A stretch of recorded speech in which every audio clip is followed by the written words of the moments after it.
왜 하필 본디오 빌라도인가? 라는 말씀의 제목 가지고 우리 함께 은혜를 나눕시다. 오늘 우리가 살펴볼 사도신경 문구는 본디오 빌라도에게 고난을 받으사까지입니다. 본디오 빌라도에게 고난을 받으사.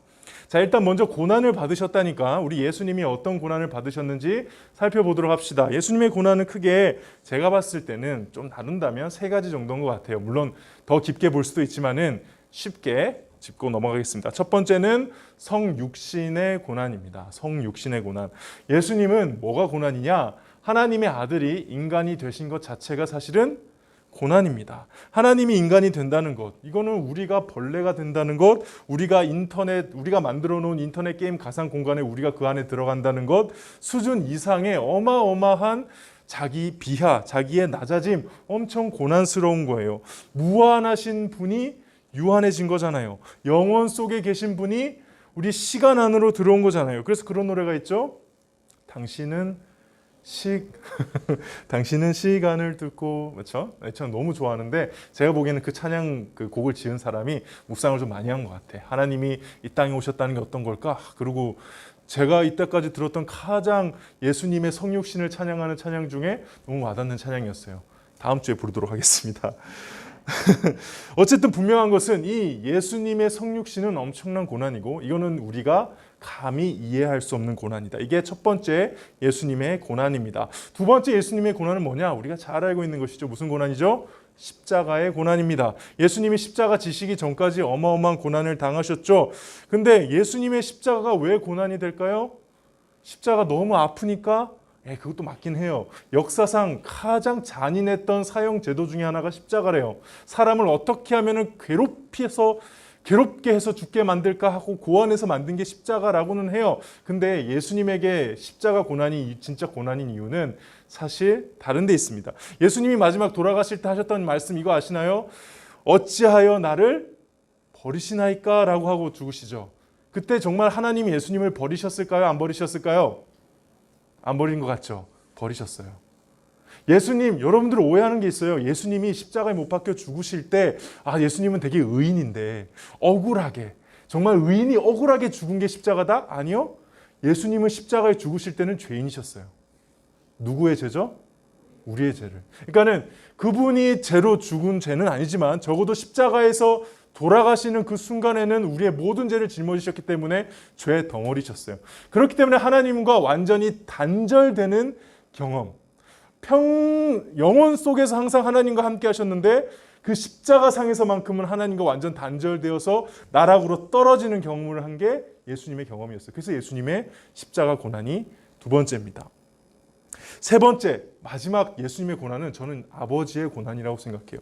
여러분들, 저는 이게 이전까지는 공감을 전혀 못하고 있다가 최근 들어 공감이 된 겁니다. 제가 원래 영화 봐도 잘 안 울고 누가 아프고 힘들다 그러면 정말 노력해야 공감할 수 있는 약간 좀 성격 장애가 있는 그런 사람인데 근데 제 아들이 아프니까요. 제 아들이 아파서 우니까요. 이게 나중에 경험해봐라. 진짜 장난 아니다. 죽을 것 같은 거예요. 그러면서 상상하게 되는 거예요. 만약에 내 아들이 내가 없는 사이에 무슨 사고가 난다거나 안 좋은 일이 생긴다? 그럼 전 진짜 정신병 걸릴 것 같아요. 모르겠어요. 그렇더라고요. 그래서 지지난주 설교였나요? 우리 담임 목사님 했던 그 말씀, 세상에서 가장 큰 사랑이 뭔지 아십니까? 자기를 대신 주는 사랑입니다 라고 생각했는데 그보다 더 큰 사랑이 있습니다. 뭔지 아세요? 자신의 아들을 주는 거. 나를 주는 거는 그래도 가능할지 모르겠는데 난 도저히 내 아들 못 주겠더라. 이 말씀하셨죠. 저도 너무 공감합니다. 그래서 예수님의 고난은 다름 아닌 아버지의 고난이다. 저 이 세 가지를 항상 기억했으면 좋겠습니다. 예수님의 고난 첫 번째 뭐죠? 성육신. 인간이 되신 게 엄청난 고난이에요. 두 번째, 십자가. 하나님과 완전히 단절되는 경험을 하셨죠. 세 번째, 그것을 바라보고 계시는 아버지의 고난. 이 세 가지가 예수님이 당하신 고난이다. 저는 이렇게 생각합니다. 근데 그 다음, 본디오 빌라도에게 고난을 받으셨는데 그 앞에 이상하게 항상 우리가 왜 이렇게 사도신경을 외울 때 등장하는 이름이 등장해요. 예수님만큼이나 등장하죠. 그래서 많은 사람들이 이 사람이 누군지도 잘 모르고 매일 예배마다 이 사람에 대해서 얘기하고 있습니다. 누굽니까? 본디오 빌라도입니다. 여러분들 본디오 빌라도가 누구예요? 그렇죠. 총독. 예수님을 사형 선고를 내린 사람이죠. 이 사람은 성경에서 나오는 표현이 본디오 빌라도고요. 역사 속에서는 폰티우스 필라투스라는 실제 AD 26년에서 36년 유대의 총독을 했던 로마 관리였습니다. 이 사람이 잘 알다시피 유대인과 종교 지도자들이 예수님을 죽이려고 하는데 예수님을 자기들이 죽일 수 없으니까, 왜냐하면 법이 사형법이 없었거든요. 그래서 이 유다의 총독인 로마 총독에게 찾아와서 예수님 사형시켜 달라고 조릅니다. 결국 이 폰티우스 필라투스가 예수님의 사형을 언도하고 자기는 손을 씻고 아닌 것처럼 하고 해서 예수님이 십자가에 못 박혀 죽게 되죠. 자, 근데 굳이 우리의 사도신경 고백 가운데 우리의 신앙을 고백할 때 굳이 이 본디오 빌라도라는 이름이 꼭 들어가야 했을까라는 생각해 보지 않으셨나요? 그냥 예수님이 고난을 받으셨다, 나 때문에 우리 때문에 고난 받으셨다라고 끝나면 될 것 같은데 왜 구체적인 개인 정보가 우리들의 전체 신앙 고백 가운데 들어가야 하냐는 것이죠. 여기서도 세 가지로 답을 하겠습니다. 본디오 빌라도에게 라는 의미는 세 가지 의미가 있다고 생각하는데, 첫 번째가 본디오 빌라도가 다스리던 때라는 겁니다. 그러니까 다시 말해서 예수님의 고난의 역사성을 얘기하는 거죠. 예수님은 실존 인물이다. 쉽게 말해서 예수님은 신화가 아니라 역사다. 실존 인물이셨고 실존 인물인 본디오 빌라도의 사형 언도를 받고 그때 정말 죽었던 그 예수님이다 라는 예수님의 역사성을 고백하는 것입니다. 그래서 원어를 보면요, 본디오 빌라도에게가 아니라 본디오 빌라도 아래, 그 통치 아래에서 고난을 받으셨다라고 되어 있어요.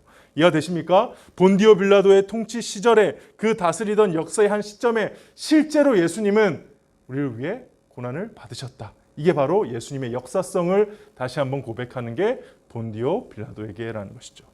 두 번째는 본디오 빌라도와 같은 누구에게? 우리 죄인들에게 고난을 받으셨다라는 겁니다. 본디오 빌라도와 같은 우리 죄인들에 의해. 성경에 보면은 예수님이 십자가에 죽으시잖아요. 거기에 많은 사람들이 관여되어 있거든요. 먼저는 대제사장, 바리새인들, 유대교 종교 지도자들이 예수님 죽이기 위해서 의논하고 기회를 엿보죠. 그리고 그 다음에 누가 배신을 합니까? 예수님의 제자들 중에 가롯 유다가 배신을 합니다. 그리고 다른 제자들은 어떻게 합니까? 다 도망가죠. 예수님 잡혀왔을 때 어떻게 합니까? 많은 사람들이 예수님에게 뭐라고 하죠? 십자가에 버가 죽여라. 그때 예수님을 지지했던 많은 사람들 어떻게 합니까? 침묵하고 도망갔죠. 그리고 마지막에 결국 이 본디오 빌라도가 십자가 언도를 내리고 로마 군인들이 못을 박아 죽입니다. 자, 이 중에서 제일 나쁜 사람 누군가요? 예수님을 십자가에 못 박아 죽이는데 가장 큰 역할을 했던 사람이 누굴까요? 저는 다 똑같다고 생각합니다. 다 같이 죽인 거죠. 여러분들이 2살에서 4살 사이쯤에 엄청난 영화가 하나 나왔습니다. 우리 선생님들 보셨을지 모르겠는데 패션 오브 크라이스트입니다. 이 영화가 나왔을 때 그 전미에서는 어마어마한 반향이 있었어요. 왜냐하면 이 영화는 이전의 예수님 영화와 이후의 예수님 영화와 전혀 다른 걸 주목했던 영화거든요. 이 영화 보신 분? 이 영화 뭘 주목한 줄 아세요? 지금 저기도 나와 있는데 예수님이 고난 당하시니까 이 패션 오브 크라이스트는 패션은 열정이라는 의미도 있지만 뭐도 있죠? 순환이라는 의미도 있거든요. 예수님이 고난 받는 그 순간만 딱 묘사한 거예요. 15시간인가를. 그 묘사하는데 리얼리티를 강조하기 위해서 진짜 잔인하게 묘사를 하거든요. 진짜 잔인하게.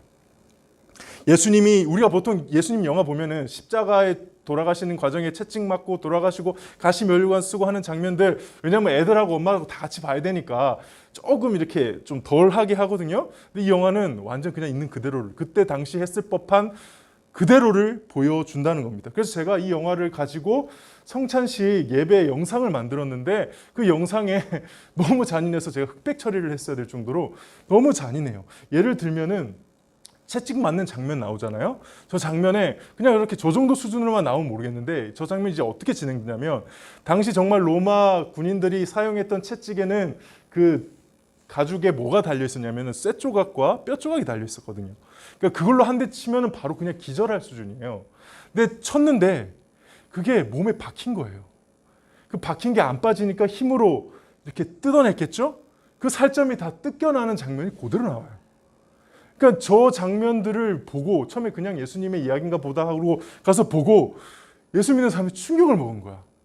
그냥 그러니까 아주 나이브하게 예수님의 고난을 생각했던 사람들이, 예수님이 나를 위해 죽으셨다는 것에 대해서 그냥 교리적으로 생각했던 사람들이 눈앞에 펼쳐지는 참혹한 광경을 보고 충격을 먹고 펑펑 울면서 나왔어요. 저도 저거 엄청 울면서, 제대로 보지도 못했는데 엄청 울면서 나왔던 기억이 나와요.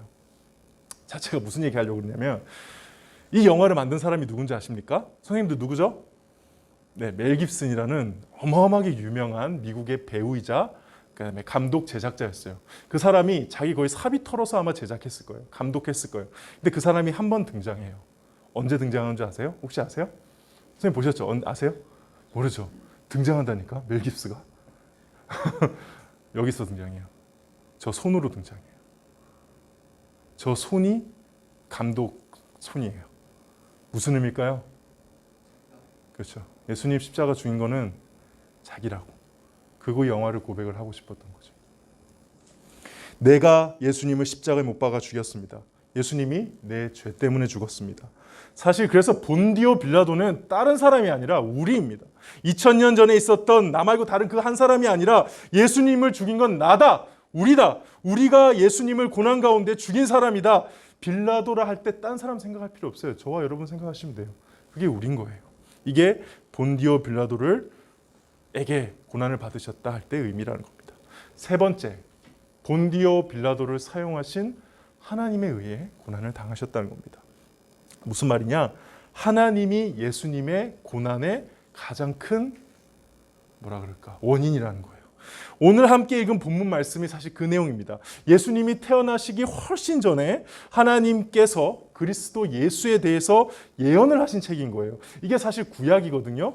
오늘 본문이 구약인데 읽어보면 어때요? 누구에 대한 얘기인지 딱 보면 알겠죠. 실제로 실험을 했어요. 이 본문을 앞에 구약 누구 성경인지는 딱 지어놓은 다음에 아무 사람한테 보여주는 거예요. 이거 누구에 대한 이야기 같아요? 이거 예수님에 대한 이야기네요. 이 예수님에 대해 언제 지었을 것 같아요? 몰라요. 한 신약 성경에 있는 거 아닌가요? 이게 몇백 년 전 구약 성경에 있었던 겁니다. 라고 하면 놀라는 거죠. 그래서 많은 유대인들이 이 본문 때문에 주님께 돌아오기도 합니다. 자, 거기 말씀에 10절에 오늘 본문이에요. 우리 눈을 의심하게 하는 아주 이상한 말씀이 있어요. 10절 봅시다. 시작. 여호와께서 그에게 상함을 받게 하기를 어떻게 하사? 원하사. 누가 원했다고요? 하나님이 원했다고요. 그 밑에 보면 여호와께서 어떤 뜻이에요? 기뻐하시는 뜻. 자, 예수님의 고난을 누가 원하셨다는 겁니까? 하나님이 원하셨다는 겁니다. 그래서 사실 결과적으로 하나님이 이 모든 예수님의 고난을 이루셨다는 겁니다. 여러분들 이게 이해가 되십니까? 하나님이 어째서 예수님의 고난을 기뻐하셨을까? 자신의 아들이 이 땅에서 고난받는 것을 원하셨다? 기뻐하셨다. 이게 이해가 되는 겁니까? 저는 이해가 안 돼요. 저는 그렇게 못해요. 근데 하나님은 그러셨대요. 그 이유를 오늘 5절과 6절에서 설명합니다. 우리 다 함께 읽어보겠습니다. 시작. 그가 찔림은 우리의 허물 때문이요 그가 상함은 우리의 죄악 때문이라. 그가 징계를 받음으로 우리는 평화를 누리고 그가 채찍에 맞음으로 우리는 나음을 받았도다. 우리는 다 양 같아서 그릇 행하여 각기 제 길로 갔거늘 여호와께서는 우리 모두의 죄악을 그에게 담당시키죠. 그래서 여러분 본디오 빌라도의 재판에 아주 이상한 장면 하나 나와요. 없어도 되는 장면인데 나와요. 그게 뭔지 아세요? 예수님 대신에 누가 풀려나요? 바라바라는 사람이 풀려나요. 이 장면이 왜 있다고 생각하세요? 그렇잖아요. 그냥 예수님 십자가 못 박혀 죽으면 되는데 하나님이 왜 이 장면을 넣었을까요? 왜 의도해서 이렇게 상황이 되게 하셨을까요? 이 바라바는 누굴까요? 저와 여러분. 예수님을 대신해 나왔잖아요. 말씀에. 빌라도가 무리에게 만족을 주고자 하여 바라바는 놓아주고 예수는 책짓질하고 십자가에 못 박혀 넘겨주니라. 우리의 모든 죄악을, 바라바의 모든 죄악을, 나의 모든 죄악을 예수님에게 담당시키는 게 하나님의 뜻이었다는 겁니다. 그래서 저와 여러분이 이 말씀 읽을 때 진짜 많이 읽은 말씀이죠. 하나님이 세상을 이처럼 사랑하사, 저 이처럼 사랑하사는 그런 사랑이 아니라는 거예요. 우리가 생각하는 그 달콤한 사랑, 언제나 희생하고 서로 이해해주고 막 보면 좋고 막 그런 사랑이 아니고 이런 말도 안 되는 사랑이라는 거죠. 말씀을 정리하겠습니다. 제가 정말 많이 하는 말 중에 하나입니다. 아마 저 여러분 앞에 계속 이 말만 할지 모릅니다. 여러분들 기독교의 구원을 제대로 이해했다면은 그 반응은 절대 감사가 아니에요. 기독교에서 이제 여러분 기독교 믿잖아요, 그렇죠? 교회 다니잖아요. 교회 다니면서 배우죠. 어떻게 구원받는다. 예수님을 믿으면 구원받는다. 아, 그렇구나. 예수님 나의 죄를 위해서 대신 죽었구나. 듣잖아요. 알잖아요. 받아들였어요. 나 이거 예수님 믿었으면 이제 구원 받았어요. 그거 아니라고요. 만약에 여러분들이 성경이 말하는 기독교에 말하는 구원을 제대로 이해했다면은 그 반응은 감사가 아니라 이거야 돼요. 하나님, 저는 이해할 수 없습니다. 저 이거 이해 안 됩니다. 제정신이십니까? 하나님이 왜 이러십니까? 하나님 미치신 거예요? 저는 실제로 이 고백만 했어요. 하나님 말도 안 돼요. 솔직히 말해드려요. 모르겠어요. 하나님이 저를 왜 사랑하시는지. 저 몰라요. 하나님 여러분들 사랑하신대요. 솔직히 스스로에게 물어보세요. 본인이 사랑스러우세요? 사랑받을 자격이 있으세요? 아니잖아요. 근데 사랑하신대요. 어느 정도로? 아들을 고난 가운데 보낼 정도로 그렇게 사랑을 확증하셨다는 표현까지 씁니다. 우리가 아직 죄인 되었을 때 그리스도께서 우리를 위하여 죽으심으로 하나님께서 우리에 대한 사랑을 확증했다고요. 나 이만큼 사랑에 증명하셨다고요. 저는 이게 이해가 안 돼요. 그러니까 저한테 물어보지 마세요. 저도 이해 안 되니까. 이거는 하셔서 안 되는 사랑입니다. 말이 안 되는 사랑이고 솔직히 역겹습니다. 상상해 보십시오. 여러분이 상상하는 가장 아름답고 고귀한 존재, 그 옆에 정말 사기꾼, 정말 안 될 인간이 옆에 붙어서 사랑한다는 장면을 떠올려 보십시오. 여러분들이 좋아하는 연예인 한 명 떨어보십시오. 정말 예쁘고 정말 잘생기고 정말 좋아하는 연예인. 근데 그 옆에 웬 거지 같은 애가 같이 와서 둘이 결혼한다고 하고 있어. 여러분들 기분 어떨 것 같아요? 근데 그것과 비교 안 되는 사랑이잖아요. 그런 사랑을 한다잖아요. 이게 어떻게 아름다운 사랑이며 고귀한 사랑이며 하나님의 사랑에 내가 감동했습니다라는 말을 할 수 있습니까? 저는 못하겠어요. 저는 이해 안 돼요. 이해 안 된다고요. 이해 안 된다고요. 라고밖에 말을 못하겠더라고요. 근데 사랑하신대요. 어쩌겠어요. 이미 확증까지 해놓으셨어요. 자기 아들 죽이기까지 해놓으셨어요. 결론은 났거든. 따라할 수 없는 사랑, 갚을 수도 없는 사랑입니다. 그래서 사실 이 사랑을 받아들인 사람들이 여러분들 처음에 예수님을 믿고 교회가 생겨졌을 때 수많은 순교자들이 있었던 거 아시죠? 교회 나온다고 죽어요. 지금도 저 북한에는 교회 나오는 거 목숨 걸고 믿는 사람들이 많아요. 이해 안 되잖아요. 여기 와가지고 그냥 예배 드리고 사람들 만나고 좋고 간식 먹고 오늘도 아이스크림 간식이 있는데 먹고 가고 좋고 하는 거 그게 좋아서 교회는 나올 수 있어도 내가 죽을지도 모르는데 교회 나와서 예배를 드린다? 왜 그럴까요? 이 사랑 때문에 그런 거예요. 이 사랑이 경험되면은 이해는 안 되지만은 나도 어쩔 수가 없는 거예요. 고난을 당해도 순교를 하게 돼도 감사할 수 있게 되는 사랑이라는 거죠. 그래서 저는 여러분들에게 이해하라고 말씀드리고 싶지는 않습니다. 그보다 이 사랑 앞에 한 걸음 나올 수 있는 은혜가 있기를 바랍니다. 여러분들이 고등부 생활하면서 또 8월 달이 되면은 특별한 수련회 프로그램이 진행될 텐데 예수님의 사랑을 완전히 이해하고 경험하고 받아들이는 게 아니고 그 걸음에 한 걸음 나와서 하나님 저 이해 안 되지만 주님 앞에 나아갑니다. 주님 그 사랑 안에 나아갑니다. 그 사랑이 저의 전부입니다. 할 수 있기를 바라요. 이 시간 우리 함께 기도하며 나아갔으면 좋겠습니다.